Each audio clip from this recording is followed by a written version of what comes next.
Gracias por estar, otra entrega más del programa La Economía por Moreno. Vamos a tener hoy un vuelo sobre tres temas centrales: la economía con Carboneto, el tema de seguridad con Víctor de Rito y los temas de las vinculaciones con nuestros sectores religiosos, cómo generamos un vínculo con ellos, considerando que la Argentina, como hemos dicho muchas veces, es el agregado de la base material de la nación y de la base espiritual. Y es cierto que en este último segmento hemos cometido algunos errores y de hecho los sectores religiosos hicieron mucho para que Macri hoy esté en el gobierno. Pero bueno, está claro que después de 3 años este es un gobierno que no está peleado con el Papa Francisco, este es un gobierno que está peleado con Dios, y los sectores religiosos no pueden acompañar un gobierno que atenta contra la estructuración básica de lo que nosotros entendemos el ordenamiento de lo que está bien y de lo que está mal. Y esto es básicamente incorporar en nuestro discurso este diálogo con los sectores religiosos. Por eso 2 jóvenes de nuestro espacio que nos están acompañando y que básicamente tienen la responsabilidad de construir este discurso. Así que Elías, gracias por estar, compañero, gracias por estar. ¿Cómo estás viendo la situación económica? Preocupado, ¿no? Muy preocupado, ¿no? Sobre todo, dadas las condiciones de los últimos 3 meses y lo poco que generó demasiadas expectativas estas medidas que se tomaron esta mañana, que se anunciaron esta mañana, generó demasiadas expectativas y parece muy poco, ¿no? Muy poco para atender al menos las 4 situaciones graves que estamos visualizando en la economía. Por un lado, en lo fiscal, el déficit fiscal y cuasi fiscal, la situación del Banco Central, que está en condiciones de casi quiebra, con activos tóxicos por el lado del activo y activos y por el lado del pasivo, muy endeudado con el sistema financiero, con las LELIQ. Por otro lado, la economía real que no responde, sin crecimiento difícilmente se incremente la recaudación, y el salario real que se viene derrumbando, ¿no?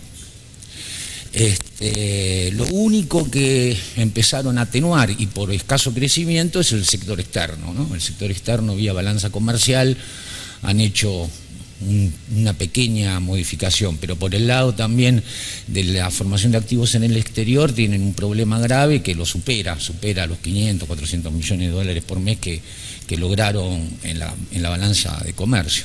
Y en turismo siguen teniendo también problemas, en fin, no se ve por qué lado tenga esto una salida, y a su vez yo no sé si lo de las bandas cambiarias congeladas es como retrotraernos a la convertibilidad. En síntesis, tenemos un tren que está puesto en las vías, o el barco ya chocó contra el iceberg y alguna dirigencia sigue bailando a bordo sin darse cuenta que ya chocamos.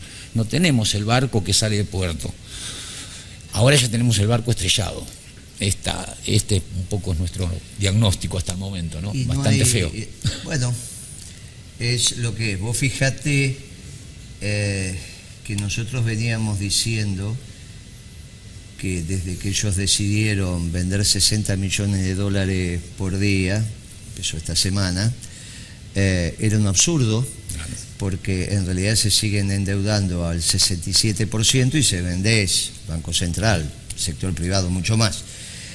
Y si vos vendés 60 millones de dólares por día es para que no aumente el precio del dólar. Por lo tanto, esa tasa de interés en la cual se endeuda el Banco Central, si bien es en pesos, la voluntad que ellos tienen que también se transforme en dólares. Sí, claro, porque si vos el dólar va a estar igual y a los pesos le vas a pagar un 67% de interés, esa cantidad de pesos compran un 67% más de dólares. Entonces, la tasa pasa a ser en dólares y esto es directamente alocado en cuanto a funcionamiento de la economía. Ahora, no alcanzó con eso, sino que esta semana te anuncian que congelaron la banda superior del dólar, entonces la cuenta que tenés que hacer es el 67% nominal anual transformarla en efectiva anual. Claro. Porque es cada 7 días, eso te debe estar dando un 100, 90 y pico, 100. Y a eso la tasa de interés que iría del 43 al 51, que es un 20%, pesos más, pesos menos. O sea, 100 menos 20 estás teniendo 80. Una efectiva anual del 80% en dólares. La verdad que cada vez es más ridículo todo lo que están haciendo. Y por eso le está creciendo el riesgo país, porque lo que está indicando el riesgo país es la incapacidad de la economía de honrar sus compromisos. Ahora, acá empieza a tallar el Fondo Monetario, porque cuando vos declarás el default es porque no tenés plata para pagar. Es lo que hizo Rodríguez A. Te puede gustar, no gustar, pero bueno, no había fondos para pagar y como en cualquier empresa presentó el default. Ahora vos tenés una caja determinada que son las reservas para honrar tus compromisos. Exacto. En dólares. A menos que no las tengas más y también te las malgastes. Si en las semanas que quedan se malgastan las reservas, después vas a tener la deuda sin reservas y hay un problema objetivo. No es un problema de voluntad, es un problema técnico. Pues es un problema de voluntad. Mira, no es que no te quiero pagar, es que si Fondo Monetario vos autorizás a que se dilapiden las reservas de la manera que se van a dilapidar, también vas a ser responsable de decisiones naturales que no tienen que ver con el hecho político o la voluntad. No hay.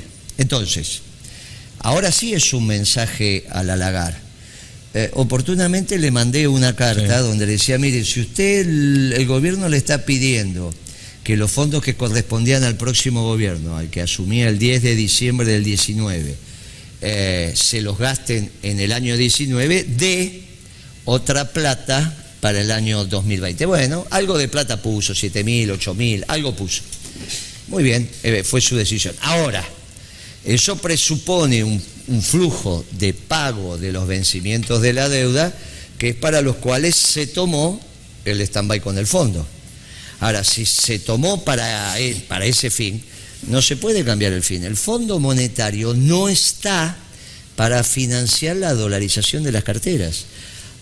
A 60 o a 150 millones de pesos dólares por día, que encima en algún momento pueden ser las dos al mismo tiempo. Claro. Bueno, esto es un mamarracho. ¿Está bien?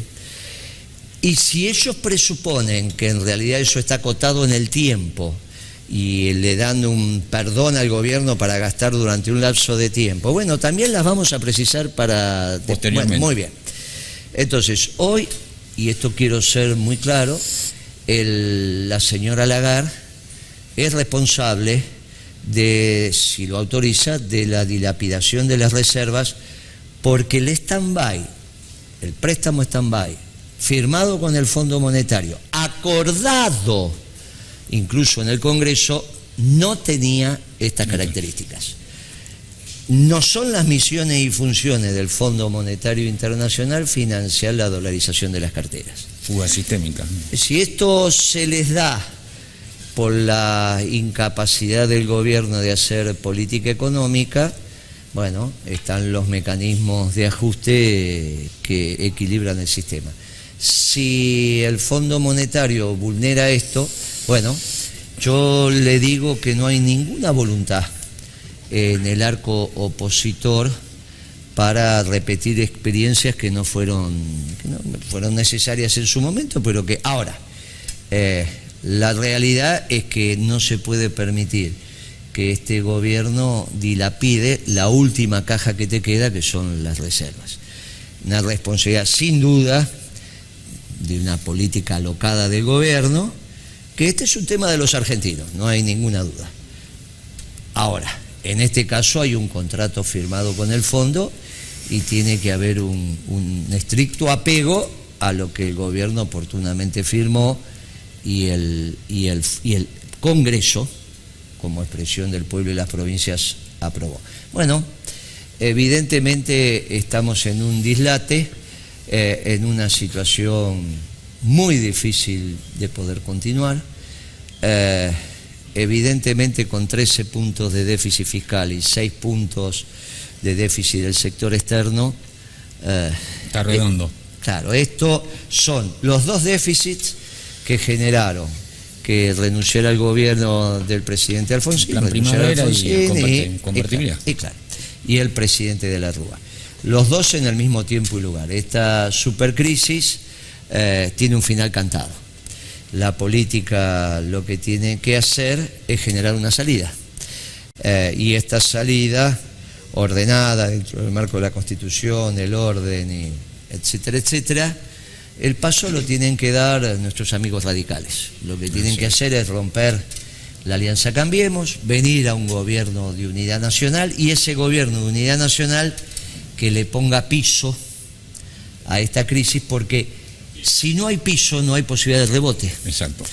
Y la realidad es que el rebote se va a dar cuando cambie el aire y podamos comenzar a reactivar el país. Que se sienta en el mercado que puede que hay unas políticas sistémicas que tienden a la reactivación, sea por el lado de los ingresos populares, sea por el lado de aumentar la rentabilidad por unidad vendida de las empresas, sea que controlase el mercado, que vas a recaudar más, ¿no? Y obviamente entonces vas a terminar el tema fiscal. Bueno, obviamente que esta tasa de interés no hay ninguna posibilidad. Por eso esto hay que solucionarlo. Cuanto antes lo hagamos, más rápido vamos a rebotar, vamos a encontrar piso, vamos a rebotar y vamos a poder dar expectativas. Y si no, esto se transforma en un abismo que no tiene piso a la vista. ¿Qué es lo que está pasando? Como dijimos oportunamente, mientras esté Macri, mañana va a ser peor que hoy. Y en eso estamos en un lío bárbaro.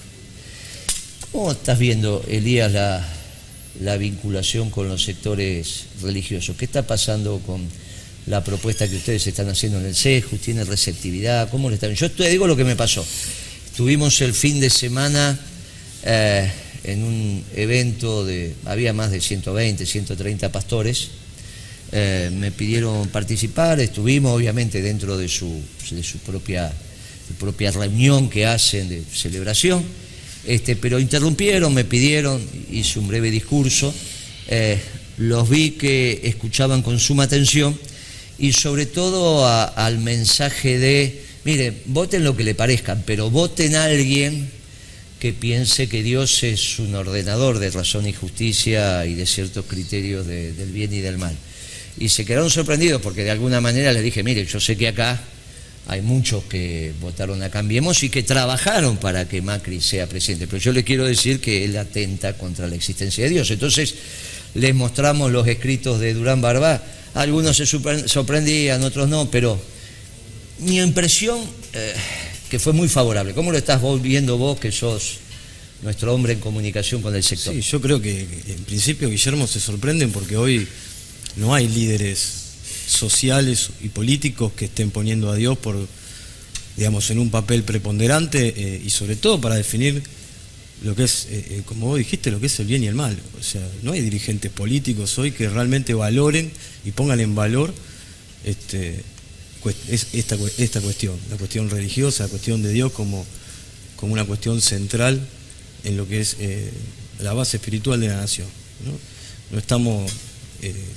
Estamos realmente viviendo una decadencia social que se va cada vez enraizando y deteriorando los valores fundamentales y los pilares que en definitiva son la base doctrinal de la Iglesia. O sea, se pierden los valores de la honestidad, del trabajo, la familia, el deterioro que ha sufrido la familia. Todo esto genera una gran preocupación en todos los sectores, me imagino en todos los sectores religiosos, particularmente en el cristiano donde estamos. Esto genera una preocupación fundamental.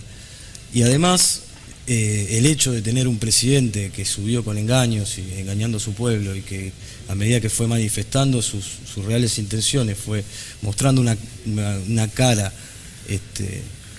cada vez más, digamos, una cara sombría y trajo malestar y sombra al pueblo, la verdad que es para preocuparse y es para tenerlo en cuenta. No es una casualidad que Durán Barba, siendo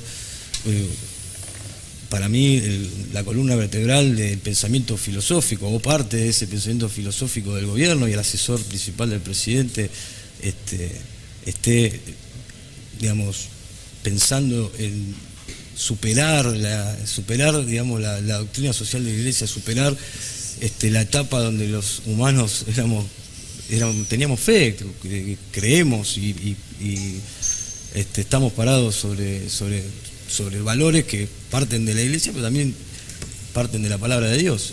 Eso, cuando uno ve a este asesor impartiendo esa doctrina en los medios más importantes de comunicación, la verdad que es muy, muy alarmante, porque ¿a dónde nos lleva como sociedad? ¿No? En principio es un conjunto de cosas, esto es sistémico, o sea, el desarrollo de una sociedad, yo por lo menos lo interpreto como sistémico, donde es una matriz social la que está en juego y la que está hoy muy deteriorada, y en eso veo que el gobierno, aparte de ir contra Dios, ir contra los valores fundamentales y trascendentales de nuestra patria y de nuestra población, seas creyente o no, porque los valores cristianos son valores del pueblo, que vienen de décadas y de años, yo veo que no lleva para ningún lado, no hay planificación económica, pero no hay planificación social. La comunidad se va destruyendo y vertiginosamente. De hecho, todos ustedes son especialistas, todas las medidas que se están tomando no cortoplacistas, se están tomando para dentro de 5 meses. O sea, no hay planificación más allá de 5 meses y después que está el abismo. Creo que una sociedad se tiene que parar sobre bases sólidas materiales y sobre bases sólidas espirituales. Cuando digo espirituales hablo también de la identidad. Como peronistas, en este caso, que también soy dirigente político, soy empleado en una empresa, en la parte estratégica de una empresa, soy padre de familia, me preocupa muchísimo que esto no tenga planificación y que no se haya trabajado en la parte de comunidad nuestra identidad nacional, nuestra noción del bien y el mal, lo que está bien, lo que está mal, que se haya deteriorado los valores, pero sobre todas las cosas veo que se está desintegrando la familia. Y en la desintegración familiar creo que hay un punto central, no sé si es el único, pero como es sistémico es central, que ese deterioro, y esto lo decía el general Perón también, es la célula básica de nuestra sociedad. Si la familia se deteriora, se va deteriorando después todo el conjunto, sobre todo desde la parte identitaria, de la parte de la personalidad, de eso que se llama alma de un pueblo, se va deteriorando. Porque en la familia los valores del amor, de la solidaridad, de la justicia, uno se la va trasladando de padres a hijos, y el amor es mutuo, de un hijo a un padre a un hijo, y cuando eso se da en un marco en un marco sano y se va desarrollando, eso después es lo que necesitamos trasladar a la sociedad. O sea, cuando uno cuida a la familia, cuando uno cuida los lazos, cuando uno marca el ejemplo como padre, yo creo que es un poco lo que nuestra doctrina, la doctrina justicialista, quiere después trasladar a la sociedad cuando quiere marcar esos parámetros, esos valores, esa cuestión ética y social para una construcción de una sociedad nueva. Muy bien. ¿No? Vos sabés que, Pastor, hay 2 jóvenes, bien joven, este ya es padre de familia, pero Le faltan unos años. yo hago una vez por año la peregrinación a Luján. Antes se hacía la de los adultos, que se hace cada tanto, pero ahora se hace la de los jóvenes. Y del millón de personas que suelen ir, la inmensa mayoría son jóvenes. ¿Cómo ve la participación de los jóvenes en el culto que ustedes incentivan en la iglesia evangélica? Y es mucho más grande que los adultos en algunas partes. Lo que son las reuniones de jóvenes crecen muchísimo.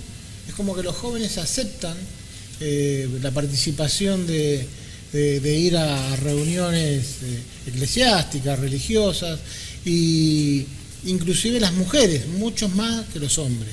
O sea, siempre, muy buena pregunta porque yo lo evalúo siempre y usted también lo verá cuando en la caminata a Luján. Son mucho más los jóvenes a veces que los adultos. E incluso tuvimos un suceso conmocionante esta semana que fue Notre Dame, nuestra basílica, el emblema, que se prendió fuego. Yo tuve el placer de estar y tomé la comunión ahí. Una pérdida impresionante. Pero la pérdida está. Se va a recuperar, no va a ser la primera vez que pasa. En Italia está lleno de iglesias monumentales que se han quemado y las han vuelto a hacer. O sea que no, eso no se va a volver a hacer. Pero hay algunas fotos de los franceses rezando en el momento de rodillas y muchos jóvenes. Esto lo digo porque a veces hay como un esquema donde parecería ser que lo religioso también tiene que ver con lo etario, ¿no? Claro. O sea, si sos un veterano que te estás por ya pasar del otro lado, sí, empezás de vuelta, y si sos, la verdad que no. Y vos y yo venimos de familias religiosas y tu viejo era un gran revolucionario y era un gran católico. Sí. Y en mi familia también. La revolución estaba directamente, la revolución peronista obviamente, ¿no? Está directamente vinculado a los principios y valores también de nuestras creencias religiosas, y por eso nuestro movimiento en una de sus definiciones es humanista y es cristiano. Y lo de humanista tiene que ver con poner al hombre en el centro de las decisiones, y entonces aprovechamos que está Víctor, que es un experto en seguridad. Decime, Víctor, si ponemos al hombre en el centro de nuestras políticas, ¿cuáles son los delitos, esos delitos que te perturban el vivir diario? No hablemos del delito donde uno se siente molesto, porque dice, che, le robaron la billetera, le empujaron a... ¿Qué hacemos con eso? Bueno, primero me quedé enganchado con lo que dijo acá el compañero, y una gran realidad de lo que decía Perón. Perón decía que un pueblo o un gobierno sin ideología es como un cuerpo sin alma. Esto que era fundamental, pero a lo que preguntás vos, vamos a seguir un poco con los aumentos. Los aumentos en el caso del arrebato, en el caso de los robos que molestan, los mosquitos. ¿Viste? Vas al picnic que te molestan los mosquitos. Está bárbaro, vas a comer bárbaro, pero los mosquitos lo primero que hacen es molestarte. Aumentaron entre un 20 y un 25% los arrebatos. Esto tiene que influye también un poco también la problemática y en el aire lo que hay. Mirá, es muy simple el tema de combatir el tema de los mosquitos. Los mosquitos se combaten de la siguiente manera. Primero es donde están los huevos, ¿tá? El cultivo del mosquito. Si aquel que roba un celular no tiene dónde venderlo, se va a dejar la venta del celular, como pasó con el pasacassette. ¿Se acuerdan cuando robaban los pasacassettes? Bueno, rompían el auto, robaban el pasacassette. Cuando se quemó el hecho de decir no hay dónde venderlo, el pasacassette pasó a la historia. Después pasaron a pasarse a otro delito. Vos sabés que así resolvimos, en mi época de secretario de Comunicaciones, el tema del cableado. Viste que se robaban los cables, claro. Por el cobre. Pero claro, en realidad no es que después lo vendés por metro, tenés que ir a un muchacho, termínala, muchacho, cambió el gobierno, y se terminó. O sea que se terminó. Fue una problemática que trajo la única problemática que trajeron de manera conjunta Telefónica y Telecom en aquel momento. Mire, ustedes nos llaman porque no hay servicio, y me quedé sin cable porque me tiraron el cable mayor. Bueno, muchachos, y hicimos eso, se resolvió. Claro, acá hay algo fundamental, tenés que ir a la huevera, vamos a llamar, el tema donde se reducen los celulares. Pasó fuertemente en su momento cuando fue en el periodo anterior, donde se trabajó sobre, por ejemplo, los desarmaderos, por el tema del auto, el arrebato que te van al garage, cuando te roban el auto, te roban hasta con los pibes arriba. Bueno, esos temas es donde no tienen lugar donde vender el auto, seguramente afloja el delito del auto. El tema de los motochorros, que es una importación que trajimos de otros países de Latinoamérica, bueno, es muy simple, la presencia. Si no hay presencia en la calle, es muy difícil que se pueda combatir algo donde solamente con las cámaras veamos como una película de televisión en video en carne viva, pero no tenés quien te ataque al tipo. Entonces, si no hay presencia donde automáticamente se vaya a la reducción de estos individuos, es muy difícil. Entonces, la decisión en el 99% es política. Si la decisión política es que a ese comisario de barrio se lo instruya para que directamente accione, porque el comisario de barrio tiene que conocer el barrio. Porque si una de las problemáticas es que el comisario no conozca el barrio. Entonces, la realidad de lo que tiene que saber cada comisario de cada distrito es conocer su territorio. Aquel comisario que no conoce su territorio, yo creo que no sirve para ser comisario. Es fundamental que haga un tema cartográfico y demográfico. Cartográfico para saber la situación del lugar y demográfico para saber qué tiene la zona, cuántas villas tiene la zona, cuántas casas tomadas tiene la zona. Bueno, tiene que conocer la realidad de los individuos que viven en el barrio. Porque cuando un comisario toma las riendas y se da cuenta de lo que tiene en el barrio, es mucho más simple combatir el delito, como dice Guillermo, el mosquito del picnic. Yo creo que ahí está fuertemente, y fuertemente teniendo el respaldo de la decisión política, que yo a lo que apunto, a lo que dice él baja una línea siendo el uno de un país, y ahí automáticamente las articulaciones tienen que fusionar. Esto es muy simple, no es tanto, es como un esqueleto, ¿no? Tener los brazos, tener las piernas, el tronco, la cabeza, pero tener las extremidades. Bueno, esto es igual. Cuando se baja, se tiene que trabajar y se tiene que actuar. Fundamental, el comisario del barrio. No hay otra vuelta. El jefe del barrio, en términos de seguridad, que es el comisario, donde tiene que quedar claro que la responsabilidad de la seguridad de nuestro pueblo no es del jefe de policía ni del secretario de seguridad, es del presidente de la República. Ni lo dudes. El presidente es el que se tiene que poner al frente de resolver estos temas de seguridad que molestan a la población, porque obviamente que siempre va a haber alguien que le guste vivir de lo ajeno, y bueno, esto tiene que ver con la vida.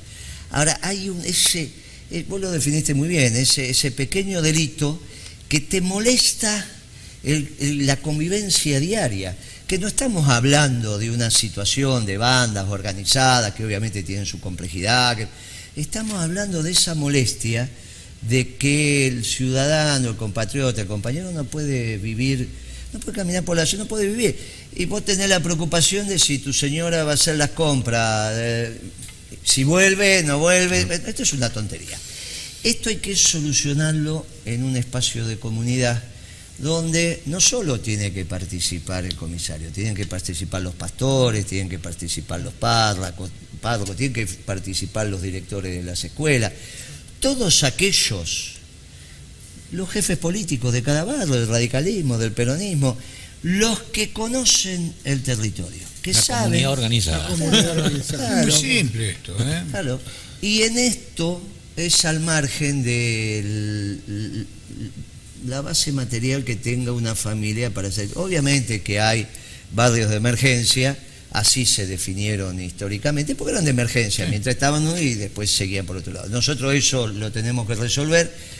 Yo hace muchísimos años que estoy rodeado de ciclo que vos llamaste. La verdad que no tengo inconveniente, es gente de trabajo, gente de razón, no, ningún inconveniente. Es un tránsito en la vida donde después vas, de hecho hoy tenemos un acto, y va a tener un acto ahí, va a haber todo.